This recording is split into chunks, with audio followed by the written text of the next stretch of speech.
I think my intention would be to leave other directors and owners with some inspiration to try something new and to really dig into being mindful leaders and listening to what their staff are telling them. I think this is an unprecedented time, as we all know. And so this is a time when we have an opportunity to really do things differently and try some things. And it's less risky to fail at the moment. There's lots of opportunity to shift the way that we've done things in the past. And so I think it's a great opportunity to think outside of the box in terms of the way that we normally treat our staff and normally serve our families.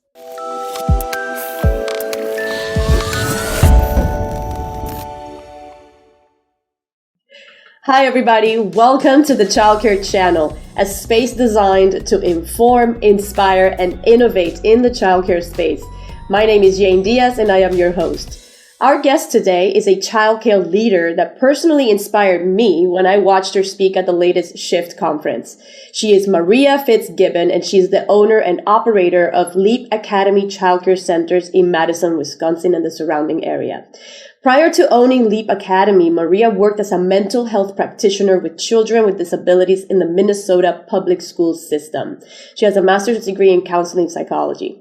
Since the pandemic, Maria has refocused and implemented practices and policies in her childcare centers that will live way beyond the pandemic. A powerful leader committed to innovation and truly serving the family she serves, Maria inspires us all to be resilient and thrive even during times of chaos. Maria, it is such a pleasure to speak with you today. Welcome to the Childcare Channel. Hi, Yane. Thank you for having me. Oh, I'm so happy that we get to have this conversation. I mean, the Shift conference, watching you, as you were one of the panelists in one of the panels that Kathy put together, and I was so impressed with the level of just love and leadership that you spoke, that I wanted to have you on the show so that you could, perhaps inspire some people here watching us today. Oh, thank you. Thank you. So, Maria, there's so much I want to ask you, but first of all, tell us a little bit about your story, how you started with the whole Leap Academy Centers, childcare, how did that happen? So I was working in the Minnesota public schools and I have a background in counseling and mental health. And then in that past career, I focused a lot on teaching social emotional skills. And I really found a passion with that. I loved teaching that and just felt like that could be a broader mission. I think sometimes we overlook the social emotional aspect of learning in early childhood, and I wanted to spread that to the general population as well. In addition to that, I have a little bit of entrepreneurial spirit, and so I decided to venture into owning my own childcare center. And since then, we've grown. Now we have 2 centers in the Madison area, and we serve approximately 200 kiddos. That's amazing. Actually, since you bring that up now, the social emotional aspect, especially with the development of children, to me, it's probably the most important area to focus on when you actually serve children and families. So tell us a little bit about how Leap Academy actually approaches this area. What kind of activities do you do for the children to help them develop on this department? Tell me about that. That's a great question. So I think the first thing we do is when the children enter the building, when the parents come in for a tour, we make sure that they understand that that's a focus of our practice. We can teach academics in any sort of play-based manner. The alphabet doesn't necessarily come from traditionally sitting and learning rote memorization. So we make sure that the parents understand that that's a focus of our curriculum. And we know from research, as we've dug into it, that social emotional skills are the indicator of elementary school success and success way beyond that.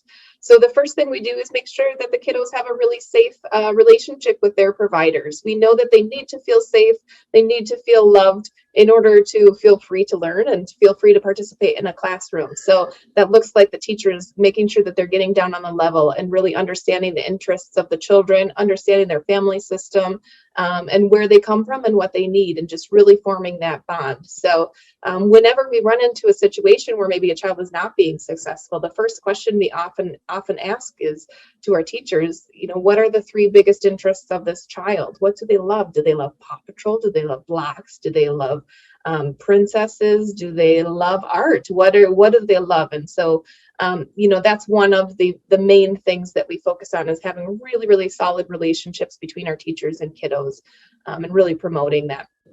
Beyond that, we look to make sure that the environment is safe and enriching for them. So we often talk about the environment being an extra teacher for our teachers. An environment that is set up well and well stocked is very, very influential on the success of the classroom.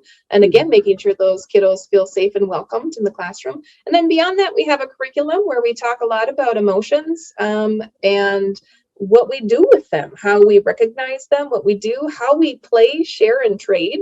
And all of that stuff really contributes to them being ready to learn. So being ready to be able to enter a kindergarten classroom depends on their interest and their ability to sit and focus, their ability to play and communicate with their peers. And that is implemented into our curriculum every day.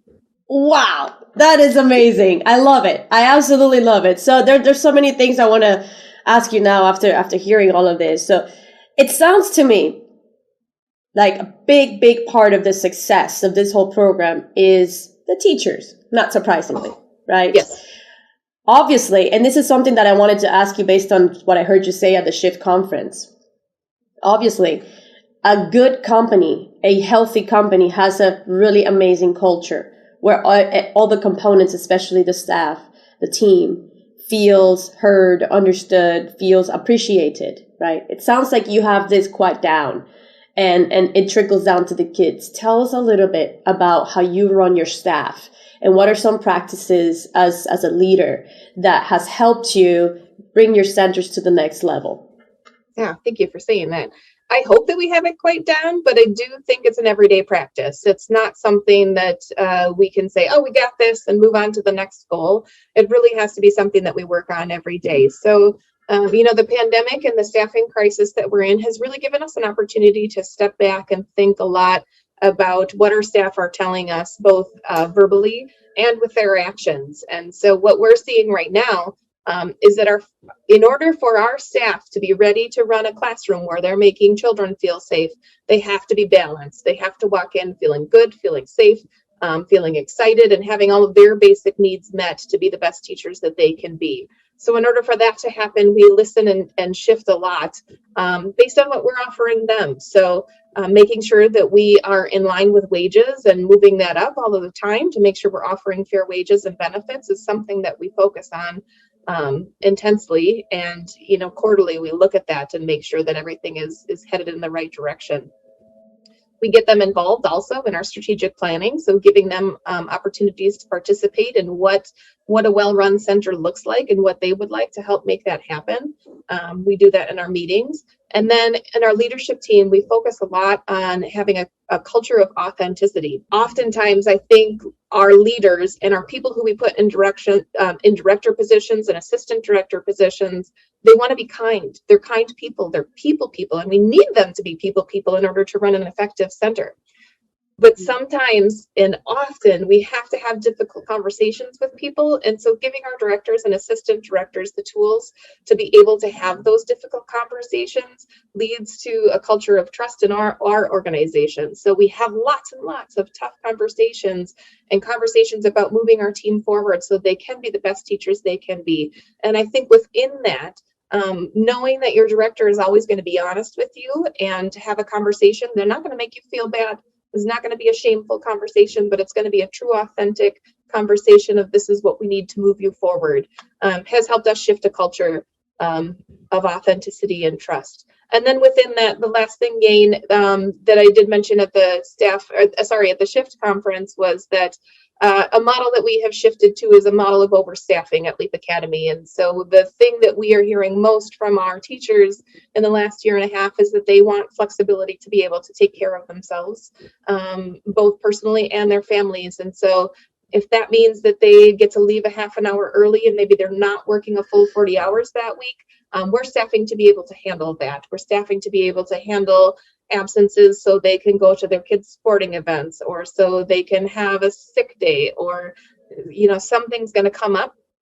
And if we staff so that the children have that consistency of knowing who the caregiver is to come in to cover that lead teacher, the classroom just functions better. And then when the teacher comes back from their absence, they're refreshed and their classroom hasn't fallen into shambles. The kids have not fallen apart because they still have that consistency. So it costs a little bit more, but we have just found that great benefit in a lower teacher turnover and happier staff. And again, that culture, the cultural shift by doing that is well worth the cost for us. Wow. Okay. If you're watching this right now, I hope that you've been taking notes. This is, Maria has shared with us an amazing set of practices to really instill a culture of connection, authenticity, and just overall happiness in the workplace. So just to recap here, Maria, help me recap a little bit what we've been saying so far, as far as having engaged staff and staff that really is going to trickle down, very meaningful training on emotions and just overall enjoyment for children is you need to treat them like human. You need to understand they're just humans, just like you, that need flexibility of time, want to feel appreciated, want to feel fairly compensated for the work that they're doing, right? Yes. They want to be involved in the decision making and have some sense of ownership about, the work that they do in the company and growing together. So I'm so glad, Maria, that you give them, that you're mindful about this and that you give them the space to be able to thrive in an environment like this, because absolutely we are making the shift to more humanely run companies.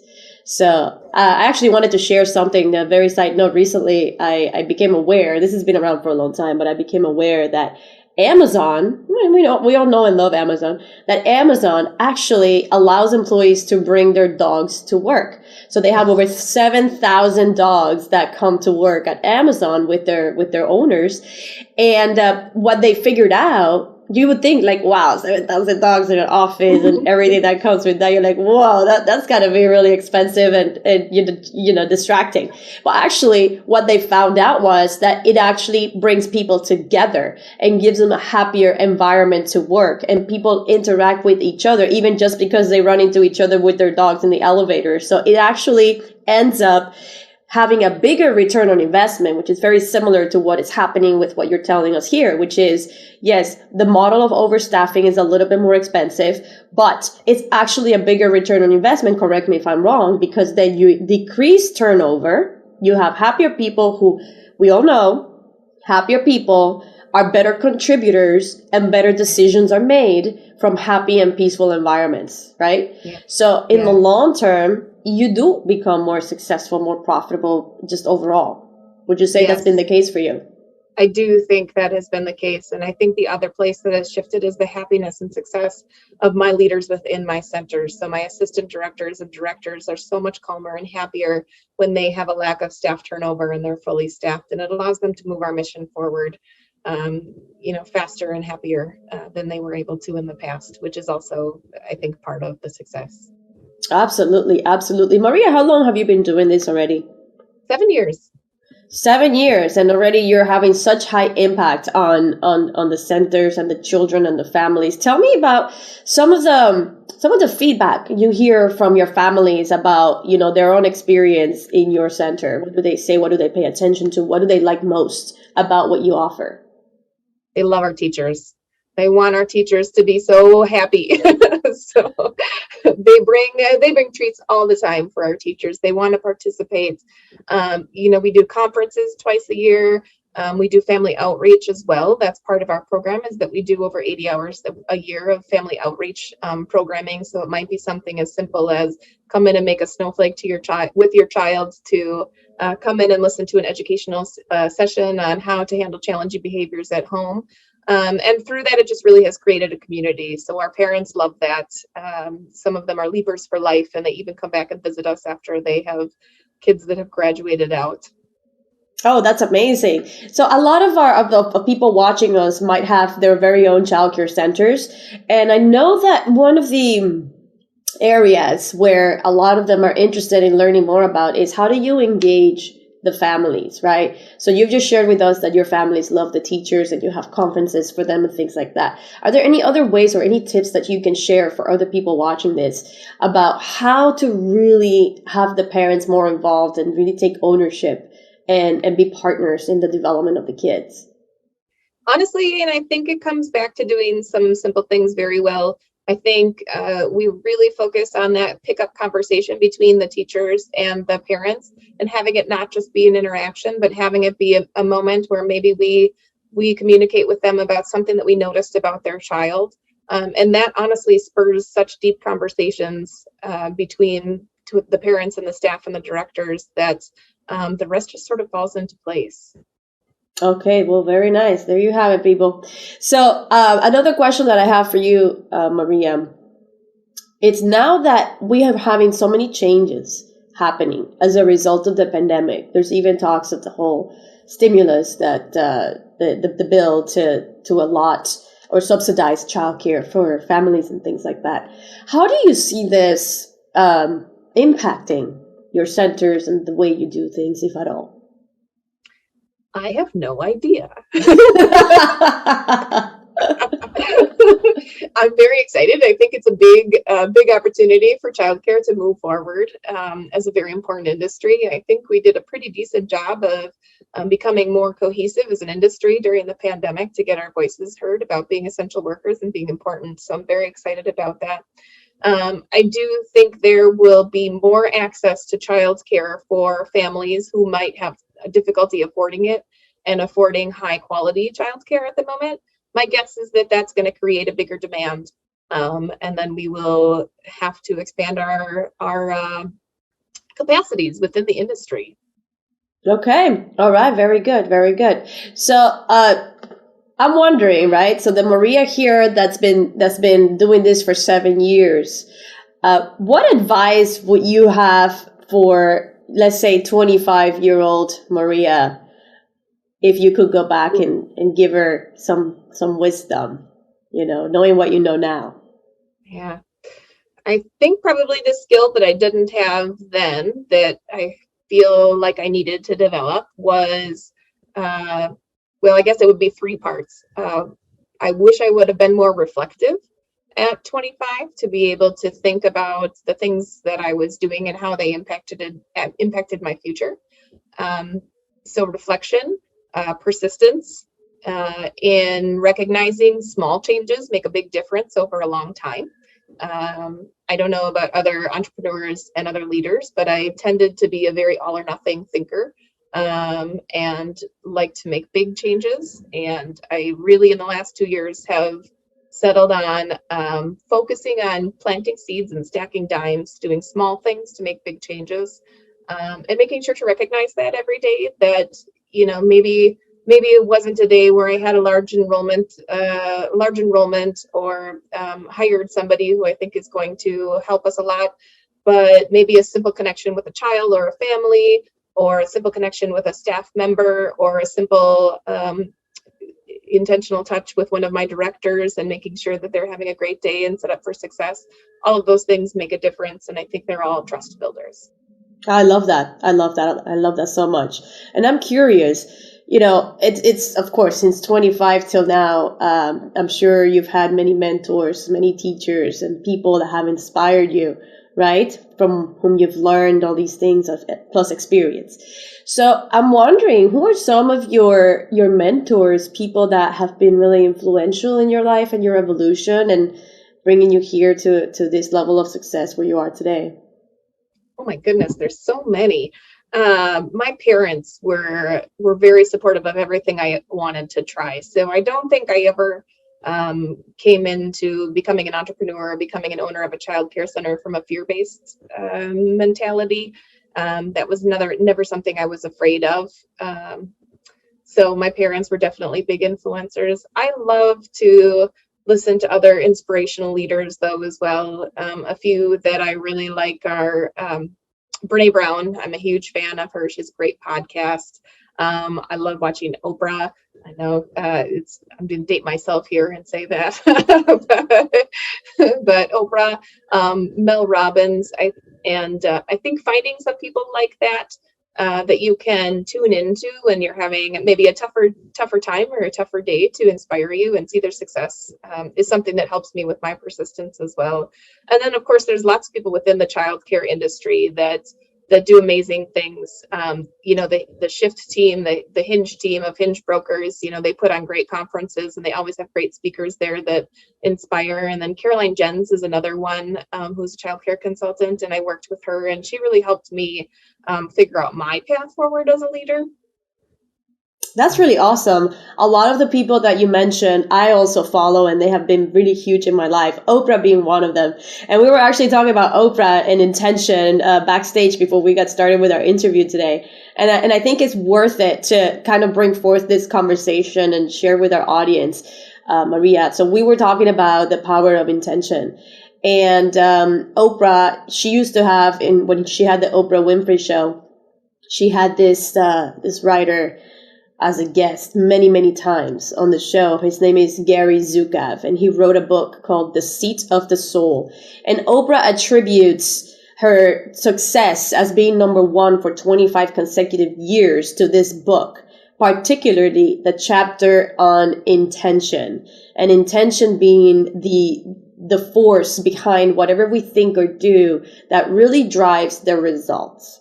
So I want to ask you, Maria, what is your intention for your business, but on your day-to-day, and how do you bring intention into how you operate your childcare centers? So something that helps me is I'm a meditator, so I meditate every morning for a few minutes, and then after that I visualize. So I visualize my end goals, and then I also visualize my day and what a successful day might look like. How would I show up as a leader? How will I show up for my people? They're showing up for me every day. How am I showing up to give them what they need and to energize them to keep going? An interesting shift that I've had recently, Yane, is that I listened to a small segment with Mel Robbins, and she was talking about how people visualize incorrectly. They visualize the end goal instead of visualizing what she would call the bridge. And the bridge is where you visualize yourself going through tough times and having tough conversations and doing the tough things.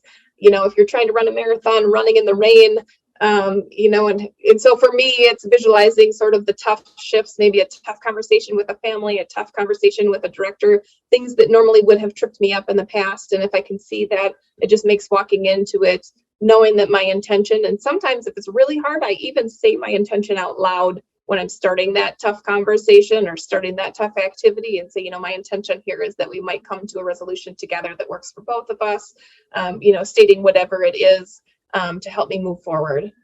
Oh my goodness, I love that so much. What a great tool you've just shared with us from Mel Robbins, and that is true, because we train our brains, and the way that we have to visualize everything, and it makes us more resilient, and it makes us more prepared, and it makes us actually go through the tough times much easier. So thank you so much for sharing that. And we're reaching the end here, but I want to actually ask you about something you mentioned before we got started as well. You said you were in the process of being nationally accredited. Tell us a little bit about that. It sounds really exciting. Thank you. So my Madison Center is accredited by the National Association of Early Learning Leaders. And my center outside of Madison, it's a small town called Waunakee, is just going through that process as well.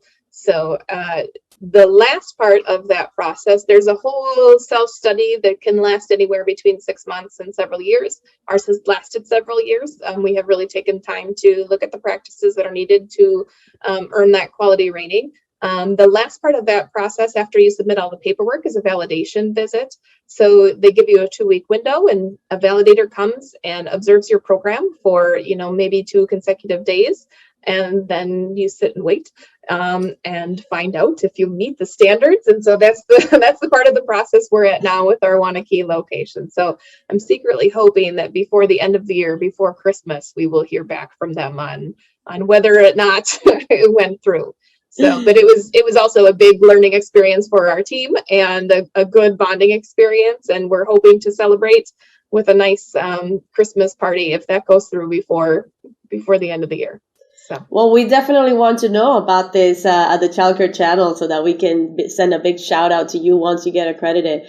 For those who are watching, Maria, who maybe are not really aware of how this works or, what it really means to be nationally accredited. Let's say somebody has a new childcare center. We don't need to get into too much detail, but just high level, what are some things that they look for in order to even qualify to be nationally accredited? And what does that mean to have that title? So they would look at your administrative processes first to make sure you've got strong administrative processes buttoned up, your staff are getting regular feedback, and then the practices that you have in line and that you're giving feedback on are research-based and in line with what our best practice is. So the way that we're treating children, the way that the classroom is set up, the way that the parents are communicated with, those are all things that they look at pretty in depth. And there are typically in a lot of states, I believe there are a lot of financial benefits as well in terms of being nationally accredited. If you have a quality rating system, oftentimes if you're nationally accredited, you would bump up to the highest level of that quality rating system based on being nationally accredited. In a lot of states, I think in Wisconsin currently, that means you get a bump on how much you are reimbursed for kiddos who are on state subsidies. Oh, wow. Okay, that's huge. That's huge. There's double benefits. And I think it just goes back also to creating a great culture and environment. We know that the practices that they have that help you become nationally accredited are the best practices. And so it makes your classrooms function really well as well. Yeah, that's amazing. Well, thank you for sharing that. Well, so we're nearing the end here. And here at the channel, we like to do when we get to the end, something we call 3 in a beat, which is 3 questions that we ask you and you answer in 1 word to 1 sentence max. So are you ready to play? I'm ready. Before we do that, tell us where we can find you. Tell us if anybody's interested or wants to learn more about Leap Academy. Tell us where to find you. Absolutely. We're at www.leapacademychildcare.com. You're welcome to email me as well. My email is maria@leapacademychildcare.com. Happy to answer any questions or talk to anybody. Beautiful. Well, Maria will be a great mentor to have, everybody. So there you go. She's been very generous sharing that information with you. So here we are. It's the end of our interview. Maria, we're going to play 3 in a beat. So let's get started here with the questions. All right. So Maria, we've talked about so many mentors and so many people. Now I'm going to ask you a question to really pin it down to 1. So if you could spend an afternoon with anyone, whether alive or dead, who would that be? Brene Brown. Brene Brown. Okay, awesome. Vulnerability. Fantastic. I love her. Okay, what is your greatest fear? Ooh.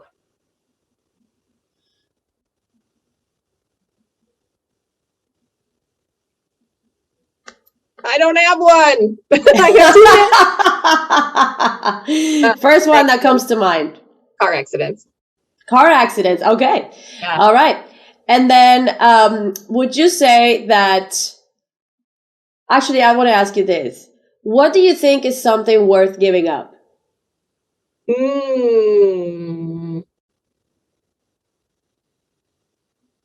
Guilt. Ooh, that's a big one. Guilt.